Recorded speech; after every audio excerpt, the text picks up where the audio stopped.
0,81.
Je m'appelle donc Jean-Gustave, chef de centre de santé intégré EC de Bazou. Nous sommes là pour accompagner M. Ngana Jean-Paul en mémoire de ses parents. Ils nous sont venus solliciter notre présence ici pour faire la couverture de santé. Ici, il est question de faire le dépistage gratuit d'hypertension artérielle et glycémie. C'est pour ça que vous voyez tous les dispositifs ici avec plusieurs personnels. Nous sommes présentement 3 en poste, demain nous serons plus. L'organisation est donc faite. D'abord, il y a la tension artérielle qu'on est en train de prendre.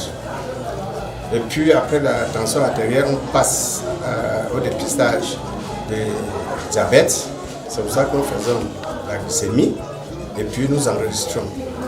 M. Ngana a donc sollicité que tous ceux qui auront une hypertension ou une hyperglycémie, il va les prendre en charge. Donc on doit avoir des suivis par rapport à eux.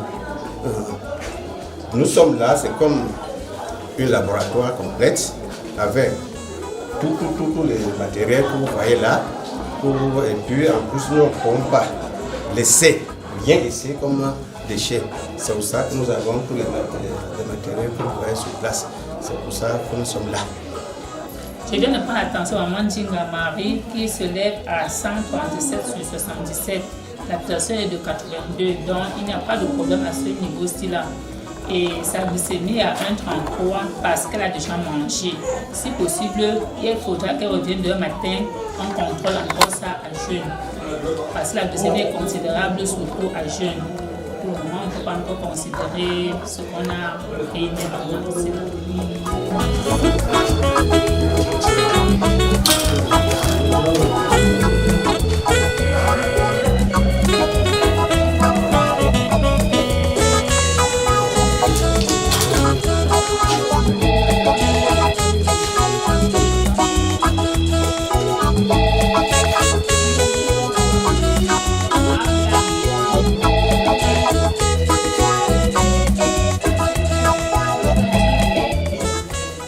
Ici, c'est un anti-inflammatoire, c'est l'ibuprofène. Est-ce que tu as le problème d'estomac? Tu n'as pas le problème d'estomac. Donc ça fait un matin, un midi, un le soir. Ici, là, c'est le médicament de verre à bendazole. Ça prend plusieurs sortes de verre. Donc c'est un comprimé par semaine. Donc une boîte comme ça, c'est un comprimé. Tu prends un demain matin, samedi prochain, tu prends un. C'est bon. C'est M. Ngana. C'est lui qui vous a appelé ici, qui vous donne. D'accord, c'est bon. Ok. Comme vous avez constaté, voici les médicaments qui sont offerts à la population par M. Ngana Jean-Paul pour aider sa communauté. Et ces médicaments sont composés d'albendazole, de l'ibuprofène, de ciprofloxacine, qui sont ici, de céphixime sirop pour les enfants, de CAF qui est chlorphéramine pour les enfants, d'albendazole aussi sirop pour les enfants. En ce qui concerne la toux pour les enfants, il y a du litacol. C'est ça. Et pour le palu, il y a également la théméter plus le méphacrine. C'est ça que M. Ngana a apporté pour aider sa communauté. Et tout cela est donné gratuitement. C'est ça. Et beaucoup chauffent quand ils se décomposent. Or, quand ils se décomposent là, ils tuent tous les micro-organismes qui sont dans le sol. Donc c'est pour ça que vous allez toujours entendre parler des micro-organismes tout au long de cette formation. Pourquoi? Parce qu'on veut en même temps nourrir la plante, comme le collègue l'a si bien dit, et nourrir le sol. Puisque ce sont ces micro-organismes qui décomposent la matière organique au sol pour mettre à disposition de la plante sous forme d'humus. Or, les engrais chimiques qu'on utilise là, on les a tués tout ça là. Qui en cultivant son champ a encore vu un ver de terre? Ça n'attire l'attention des personnes. Or, ce sont les engrais chimiques là qui tuent ces vers de terre chaque fois. Vous voyez ça? Quand vous enfouissez l'herbe au sol, la campagne prochaine, tu es en train de retourner le champ, tu revois encore les mêmes herbes que tu as enfouies. Ça fait 1 an au sol, ça n'a pas pu pourrir. Parce qu'il n'y a pas les micro-organismes pour décomposer. Vous voyez un peu, non? Donc c'est les conséquences directes des engrais chimiques. Alors, on est en train de vouloir sortir de cette phase-là pour entrer dans le bio. Il est bien vrai que le bio, ça s'accompagne aussi parce qu'il y a non seulement peut-être le purin de soutien acide qu'on utilise, il y a un autre peut-être engrais qu'on doit former qui est le compost de 21 jours qui s'accompagne, mais on ne va pas faire ça ici. Il faut qu'on fasse le résumé de ce qu'on s'est dit ici. Le résumé, qui a compris? Ça, c'est là pris le titonia. Le titonia, c'est la fleur jalousie. La fleur jalousie qui est comment? Qui est encore jeune, qui n'a pas encore fleuri. Et qui contient de la soupe. Voilà. Et on a découpé.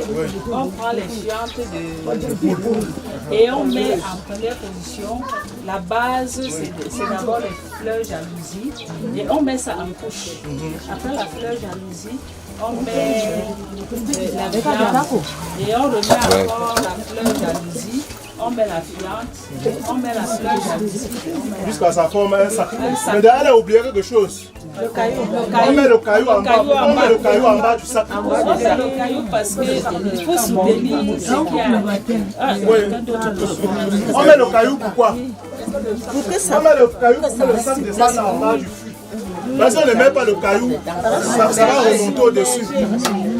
Oui, et après, maman, on coupe comment? On coupe tôt le matin ou le soir.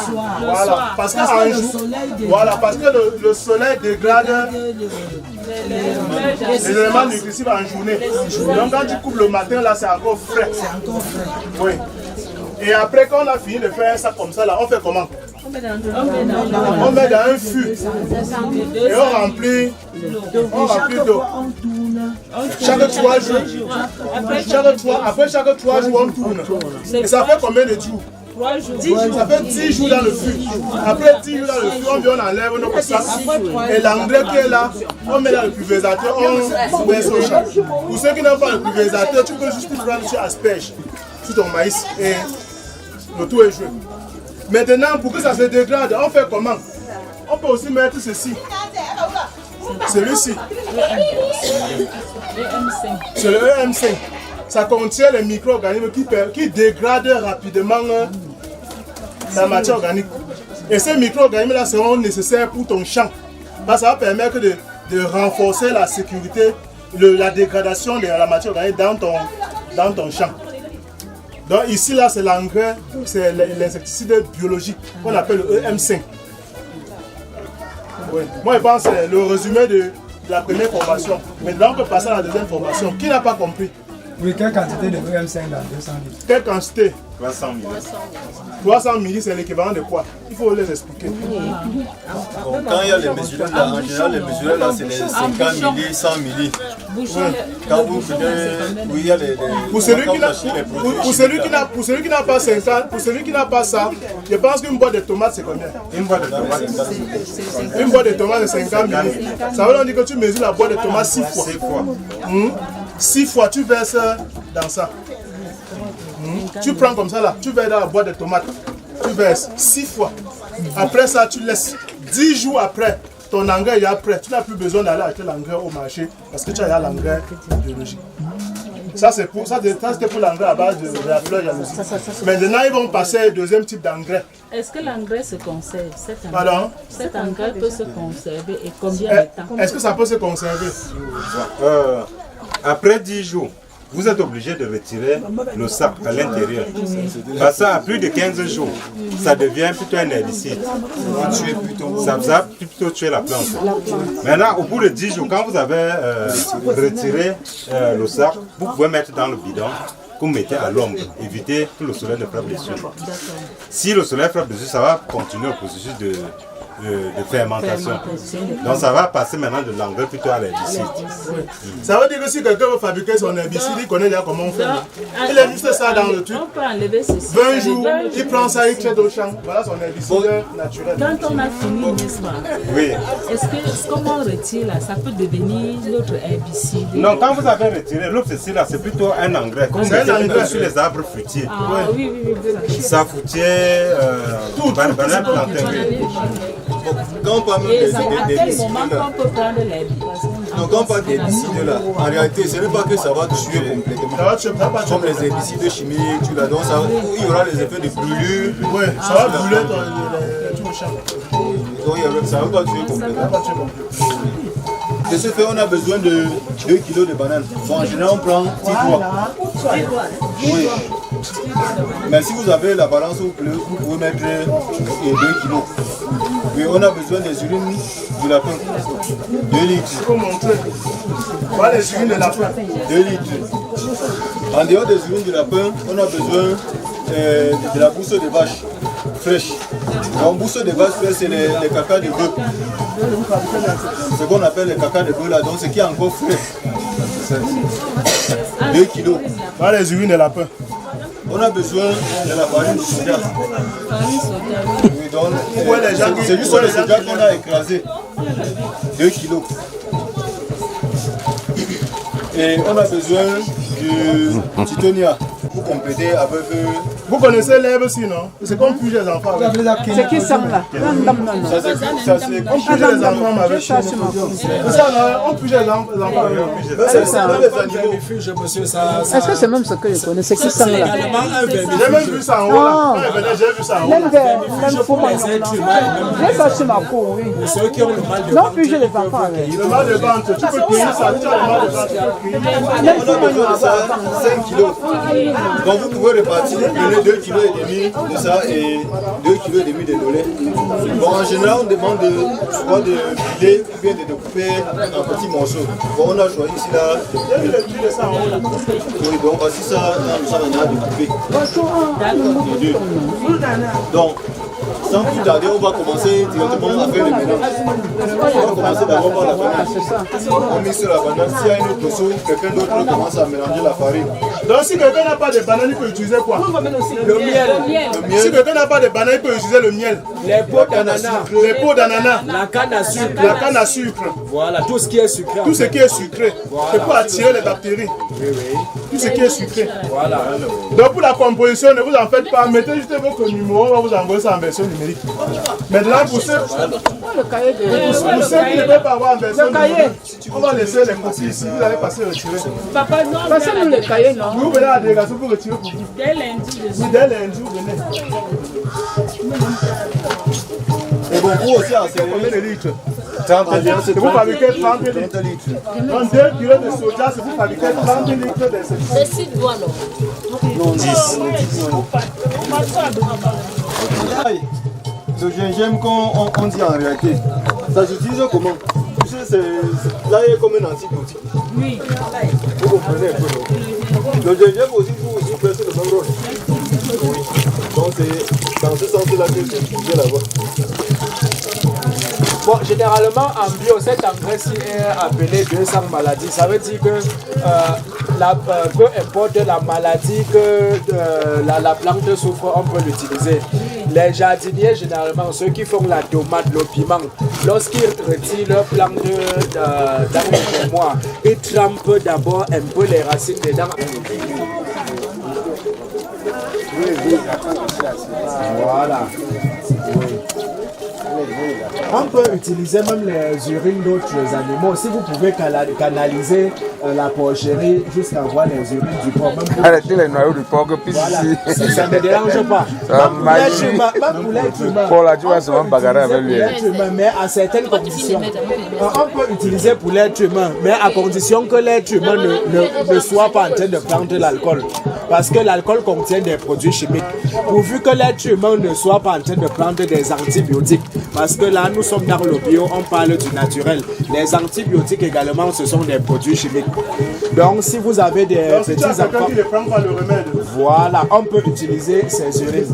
Ça n'a pas de problème.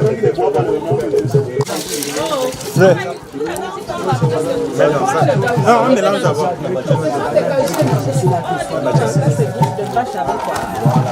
Bon, les bouches de vache, en réalité, si vous voulez remplacer, il faut que ça soit quelque chose qui est frais. Parce que qu'il soit frais. Pour manger ce qui est frais, parce que ça contient les micro-organismes. Donc, plus ces urines mammaires. Parce que ces urines sont un insecticide. Je tourne un peu le bâton. Mais en bio, on parle généralement des insecticides. Parce qu'en bio, on ne tue pas. En bio, même les insectes, comme les chassis, on ne les tue pas. Ce sont les produits chimiques qui tuent. En bio, on ne tue pas. La moitié est là.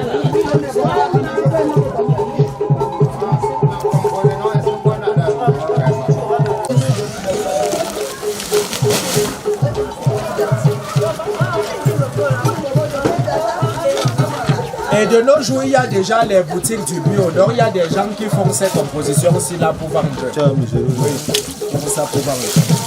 Quelqu'un peut se faire de l'argent. Quelqu'un peut se faire de l'argent avec cela.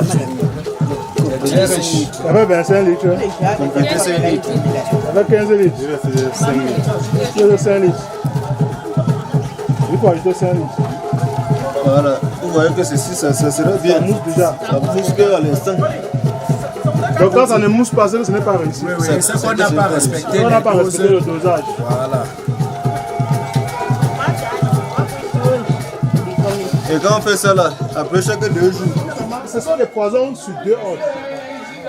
Actuellement, nous avons fait un rapport au niveau de la région où on s'est rendu compte qu'il y a plus de 15 produits non homologués et les produits qu'on a interdits du marché qui circulent. Ça veut dire le jardinier, il part au champ, il lui dit les produits non homologués. Ce que lui veut, c'est qu'il veut tuer les insectes. Il s'en fout de ce qu'il y a dans l'aliment. Or, ce sont des insectes, ça veut dire quand vous les traitez, ils absorbent.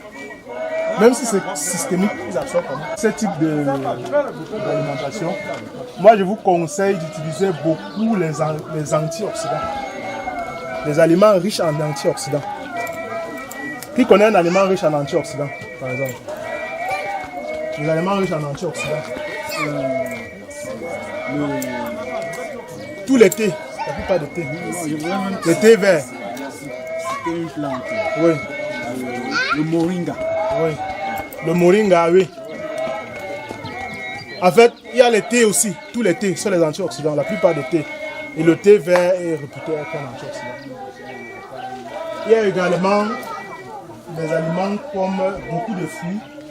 Mais il faut aussi se rassurer que ces fruits ne sont pas traités. Et les gens vont même plus loin. C'est-à-dire, ils vont même plus loin en nous assassinant. C'est-à-dire, les gens achètent le plantain, ils viennent au marché et ils traitent avec soit le formol, soit les écréfons de chlorophylle. Donc quand vous voyez le plantain est vert, c'est parce que pour ceux qui ont fait... Donc pour les parents, ils peuvent dire que quand le plantain est vert, c'est parce qu'il contient ce qu'on appelle la chlorophylle. Et quand ils versent ça sur ça, ça dégrade cette chlorophylle, ça donne l'impression que c'est mûr, alors que ce n'est pas mûr. Conséquence, lorsque vous prenez le plantain au marché, tout est jaune. Même jusqu'aux tiges. Donc, pour éviter cela, lorsque vous partez au marché, vous voulez acheter le plantain, regardez votre plantain. Parce que le plantain se comporte comme un être humain. c'est-à-dire les grands frères d'abord. Le plantain normal commence à mûrir par les doigts les plus matures.